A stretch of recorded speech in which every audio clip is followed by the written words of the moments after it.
Find a comfortable seat. Oops, just kicked Apollo in the jaw. Sorry, Apollo. And I like to sit up on a block just because it helps tilt my pelvic bowl down, which we definitely talked a lot about yesterday. Still feeling very connected to my pelvis, so thank you, Melissa. And using this time right now to practice present time, non-judgmental, investigative awareness. And directing your attention today to the heart space, or directing it to where you're focusing. Maybe it's the ribs, maybe it's your pelvis, maybe it's third eye center, but keeping it in the body, keeping it tangible, keeping it physical. And when the mind wanders, which it's going to do, mine like already is wandering, redirect your attention back to your focal point.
And gently begin your transition into child's pose, balasana.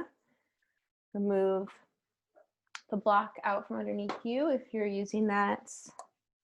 Of course, you can always start on your back in Supta Baddha Konasana if that's more your preference. But for child's pose, bringing the toes to touch, knees extended, arms at your side or long out in front of you, forehead to the mat. You can even bring one cheek to the mat and rest your cheek on your forearms. But taking a moment to briefly acknowledge transition into your practice and generating some gratitude for carving out this time for yourself, for doing a physical practice, and also practicing the mental discipline that is yoga. It takes a lot of courage to show up and practice awareness. And from here, scanning the body and taking that practice that we initiated with the mindfulness and bringing it with us into the yoga practice. And from here, connecting to the breath, feeling the expansion of the lungs, the connection to your ribs, the intercostal muscles there, and then the release, how the ribs slightly move up and down with each breath. Maybe you feel it more in your belly, but just noticing the effect of the breath on your body, on your chest. And gently begin to invite some movement into your body, moving into a tabletop, stacking shoulders over wrists, hips over knees. And taking a moment to wake up any joints that are calling. Maybe you want to hood and shrug your shoulders. Maybe you experiment with the range of motion in your hips. Noticing the different depths of the basins in those joints. Maybe there's a thing you want to do with your wrists. That's your body. It may be nothing that I just mentioned. And then we'll flow through cat and cow tilts. Inhale for cow pose. Drop your belly, lift your gaze. And exhale, cat pose. Press the palms into the mat. Round the belly, tuck the chin. Inhale, cow pose. Send tail up, gaze up, chest up. And exhale, cat pose. Press, round, dome, and tuck. And continuing, inhale, cow pose. And exhale, cat pose. And flow your own breath to movement, finding the link between the movement and the breath, going as slow or as fast as the body is craving. Connecting to the curvature of your spine. Relaxing anywhere you might hold tension, like your jaw or forehead. Inhale to tuck under your toes. And exhale, press back, downward facing dog. Hips high, heels low. And paddle out the feet. Fan through the fingers, root through the knuckle mounds, especially index and thumb. Inhale, come onto tippy toes. And exhale, bend your knees a lot so you can feel the activation of the arms pressing into the mat or the palms pressing into the mat. Arms are engaged. Lengthening of the vertebrae. Tailbone is up towards the ceiling. And then you can slowly let the heels drift down. Work towards straightening the legs. They don't have to get all the way straight.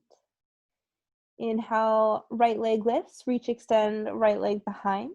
Exhale, scorpion dog. Right hip over left hip.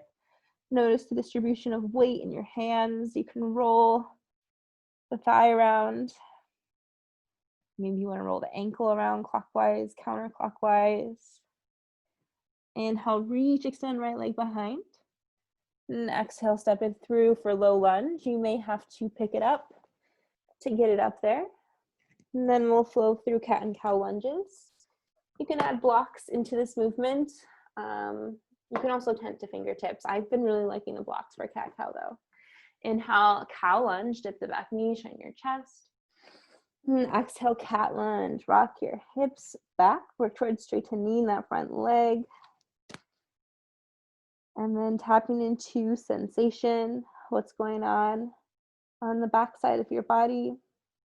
Noticing the belly of your hamstrings and both legs.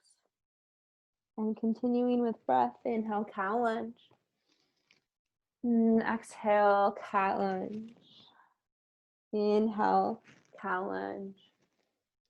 And exhale, cat lunge. Inhale, look to the front.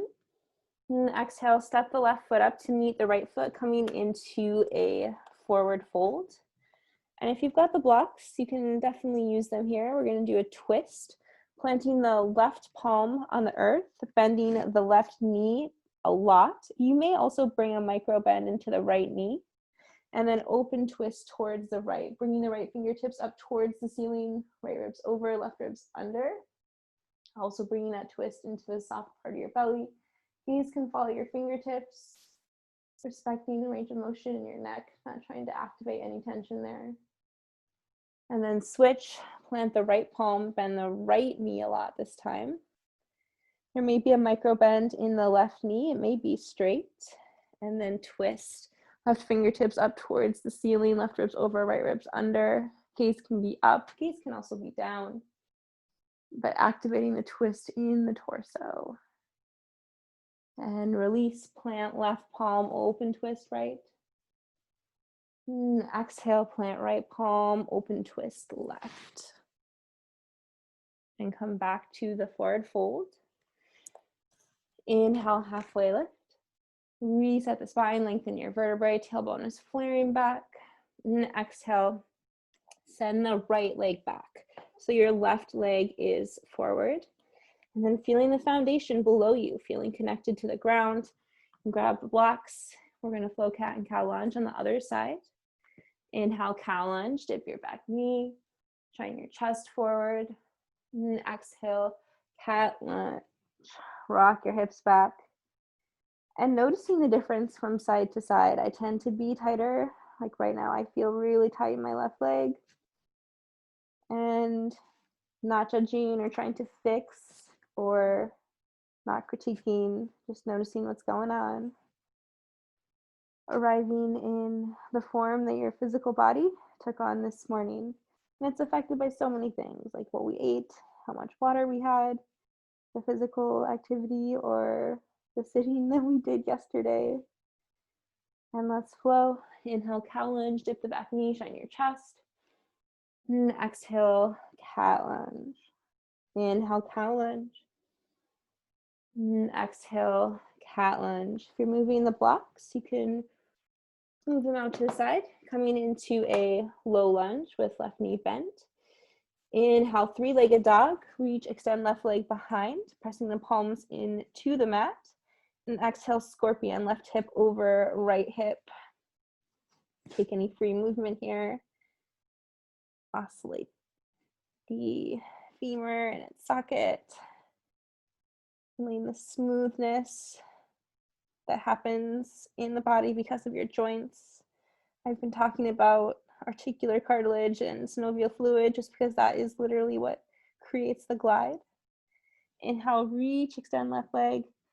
And exhale, plant the left foot down, coming into downward facing dog. And you may bump into objects in the room that you're in. That is just part of the home practice. Inhale in through the nose. And exhale, HA out of the mouth. Seal your lips. Inhale in through the nose. And exhale out through the nose. Inhale, look to the front. Exhale, walk there or jump. Forward fold. And bring your feet hips width distance. And you can choose your arm variation. Practice ragdoll. A lot of people like to grasp for opposite elbows. You may want to interweave your fingers at the nape of your neck or go for a shoulder expansion. Interweaving the fingers at the base of your spine, sending the fist up towards the ceiling. And absolutely have a generous bend in your knees here. So you can really feel the force of gravity and the weight of your body working collaboratively, being upside down. Definitely a different orientation than we walk around. And then releasing any hand grip that you've chosen, letting the arms slide down the legs, and choose your feet for sun salutations.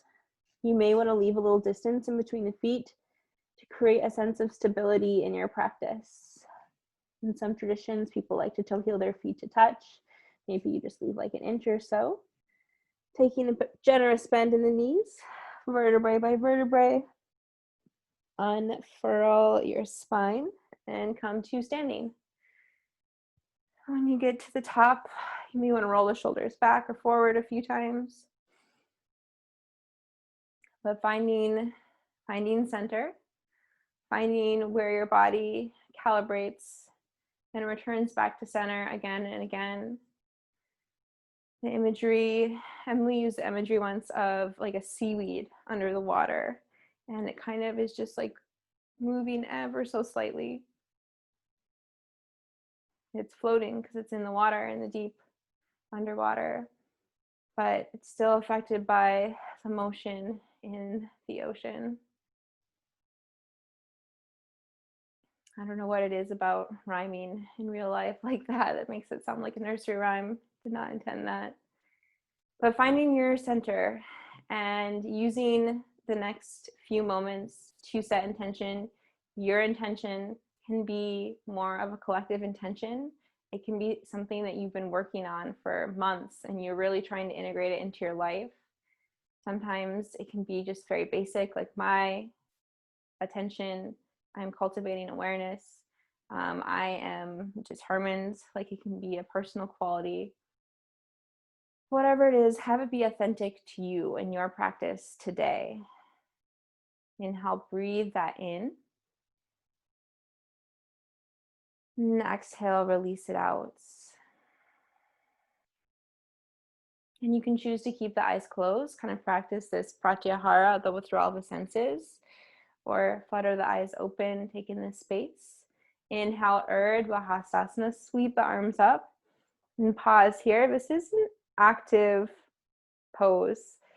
Pressing the feet into the mat, tapping into all four corners of your feet, engaging your legs, tapping into the pelvic floor, bringing the pelvic floor up towards the crown of your head, bringing the belly button back towards your spine, and then relaxing the shoulders. The shoulders don't have to be up by the ears. You can have distance in between the arms. I know some people like to look up. Some people like to bring the palms to touch. Inhale here. And exhale, cactus the arms, baby back bend, shine the sternum up, maybe tilt the head back. Inhale, sweep the arms up. And exhale, relax your shoulders down. And with the right hand, grab the left wrist. I'm going to come to a squat just so you can see what I'm doing in my arms. Inhale to find length. And exhale, side body bend towards the right, feeling the compression on the right side of your body, the lengthening on the left side. Inhale, come back to center. Switch your grip with left hand, grab right wrist. Exhale, side body bend to the left. And feeling the tip of your hip, the soft part of your belly, the floating ribs.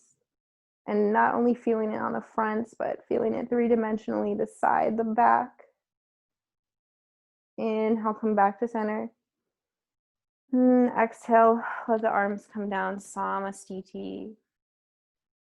Inhale, Ardha. Exhale, forward fold, hinge at the hips, dive down. Inhale, halfway lift, lengthen the vertebrae.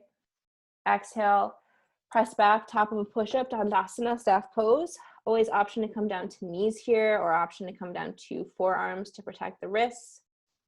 But either way, generating some heat. This is the pose that is infamous with its correlation to tapas, which is associated, which is not a little plate, which is maybe what you're thinking, but tapas in yoga is, it's heat. And not only is it this heat and intensity, but it's turning towards the intensity and being with the discomfort because we're capable of showing up in our bodies in a multitude of capacities. Inhale here. And exhale, lower all the way down to the belly. Flatten the tops of the feet to the mat. Keep the arms near your rib cage. Inhale, cobra pose, Bhujangasana. Lift the head, neck, and chest, pressing tops of the feet into the mat, the pelvis into the mat. This is a super active and engaged pose. Feeling the compression in the lower back. Inhale here. Exhale, lower back down. Inhale, cobra pose, Bhujangasana. Lift the head, neck, and chest. Exhale to lower. For this third iteration, if you want to tend to fingertips so the elbows are facing up towards the ceiling. Inhale, cobra pose, Bhujangasana. Lift the head, neck, and chest. Exhale to lower back down. Bring the palms back by your chest. Inhale, tabletop. Exhale, press back down dog, hips high, heels low. Full flow, sun A. Twice more breath to movement. And see what we have time for. Inhale, look to the front. Exhale, move there, forward fold. Inhale, halfway lift, reset your spine, lengthen. Exhale, hinge at the hips. Inhale, Urdhva Hastasana, rise with your breath, sweep the arms up. Exhale, cactus the arms, baby back bend, shine the sternum up, maybe head comes back. Inhale, Urdhva Hastasana. Exhale, forward fold, hinge at your hips, dive down. Inhale, halfway lift, reset your spine, lengthen the vertebrae. Exhale, top of a push-up, Dandasana, staff pose. I'm going to cue us through traditional Chaturanga Vinyasa flow, and you can choose to do that with me or switch it up after. Inhale, shift forward. Exhale, lower down halfway, Chaturanga Dandasana, keeping the arms near your ribs. Inhale, upward facing dog. Pressing the tops of the feet into the mat, legs are lifted. Sternum is shining towards the ceiling. Exhale, press back. Downward facing dog. Hips high, heels low. And this is a 30-minute class. We actually only flow Chaturanga like 3 or 4 times in this series, but you're always welcome to change it, alter it how it is going to suit you best in the moment. And it doesn't have to be the same every time. Inhale, Ujjayi. Exhale, Ujjayi. Inhale, look to the front. Exhale, move there, forward fold. Inhale, halfway lift, reset the spine. Exhale, fold. Inhale, Urdhva Hastasana, rise with your breath. Exhale, Samastiti, arms come down. Inhale, Utkatasana, fierce pose, awkward chair. Sink the weight into your heels. Sink the weight into your hips. You can even bring your hands to your pelvis, feeling the flaring of your tail, curvature in your lower back. Sternum is shining up, arms can be out in front of you, hands can be at heart center. And just like in Dandasana, staff pose, this is another pose where it's a lot and it's definitely building heat and it's not comfortable, but this is also a warrior pose. So maybe trying to tap into the energetic qualities of warrior, strength and perseverance, or whatever warrior embodies to you. Tapping into those qualities. We'll be here for just one more breath. Inhale, Ujjayi. Exhale, forward fold, release, let that go.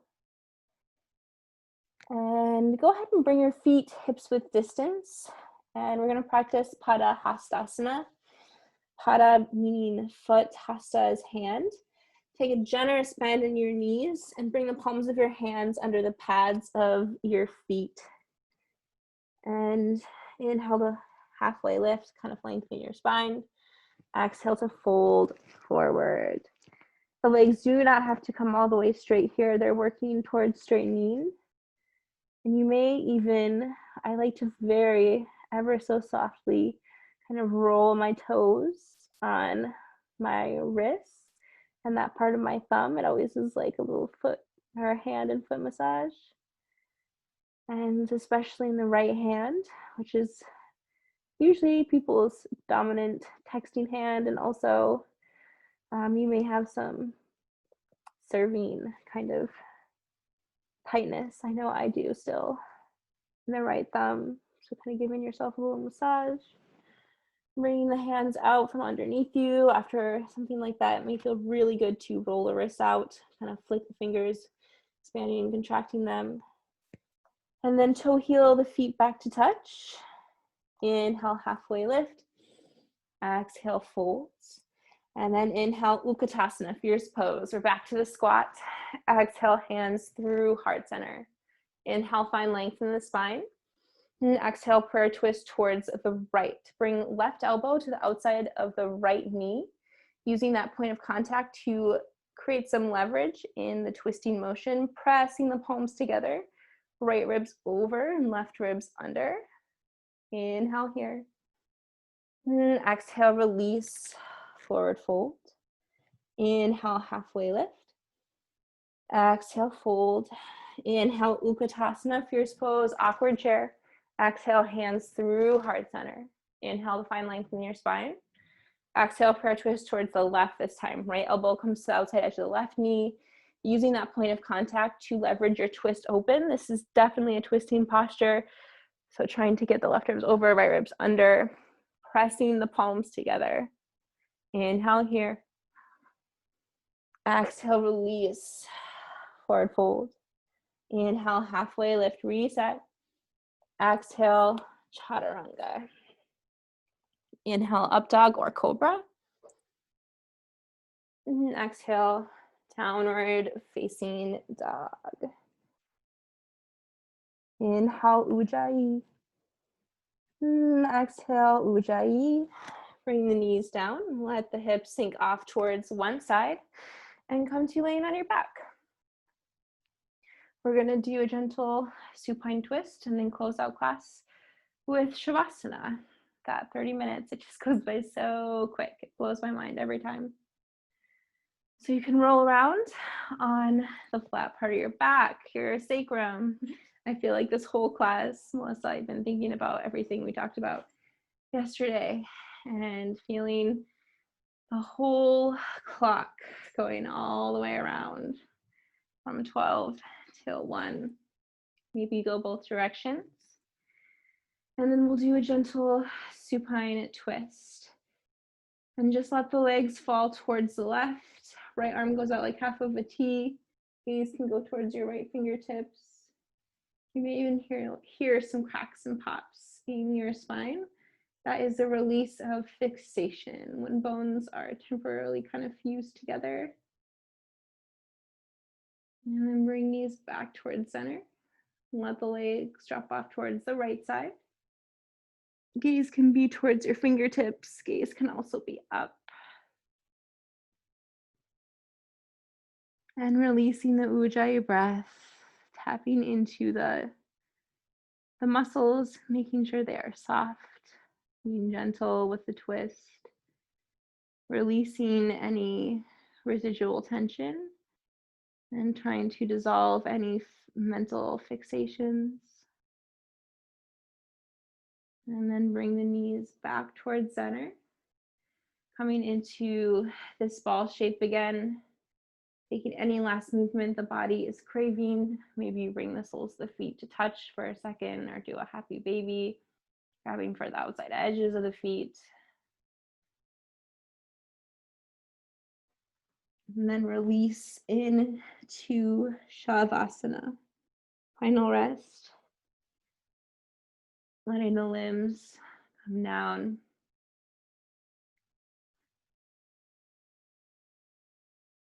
Relaxing the muscles. Noticing if the butt is clenched, trying to relax the glutes. Relax the fingers.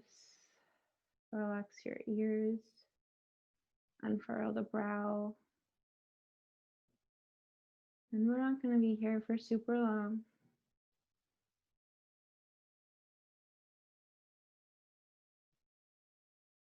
Finding that point of awareness that you used at the beginning of class.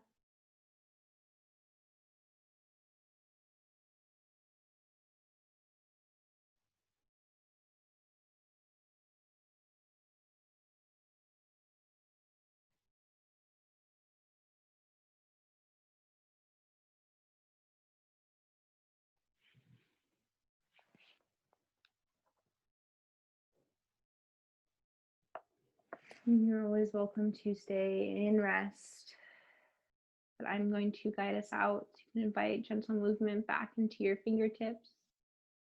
Maybe kind of expand and crunch your face up. It's the only time I ever do this in the day. Bring the arms above you for a good long stretch. Bring knees in towards your chest, draw them in, and choose if you'd like to roll to the left or the right side. The left tends to be associated with interiority and the insides of the practice. Right tends to be more yang, more active, but really just roll towards what side you want to roll towards. Coming into a fetal position, using the bicep like a pillow. And take a moment to generate some gratitude for taking the time to do this practice, just like we did at the beginning of class. Honoring the lineage of this practice going back to India with its roots in the Yoga Sutras of Patanjali and all the wisdom texts, and the lineage of this practice, all the teachers that came before me that brought this information forward.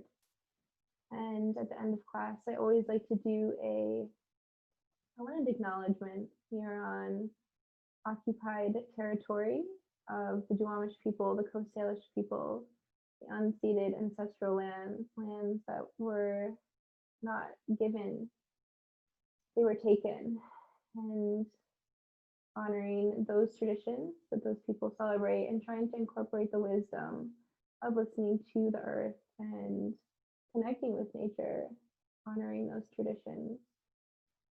And gently press yourself up to a seat, and we'll meet with hands at heart center. This is a gesture. If it feels authentic to you, take it. It represents a non-dualism, coming together of oppositional forces.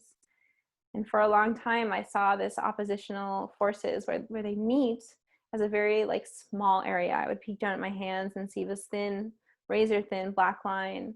And I think recently, the area that exists between these polarities is actually much deeper. It has a lot more complexity. It's not just black and white, it's actually the gray in between. So finding that complexity, embracing it, and then bringing hands from heart center to third eye, strengthening the connection between your heart and your mind. And bowing forward to seal in your practice. Peace and thank you.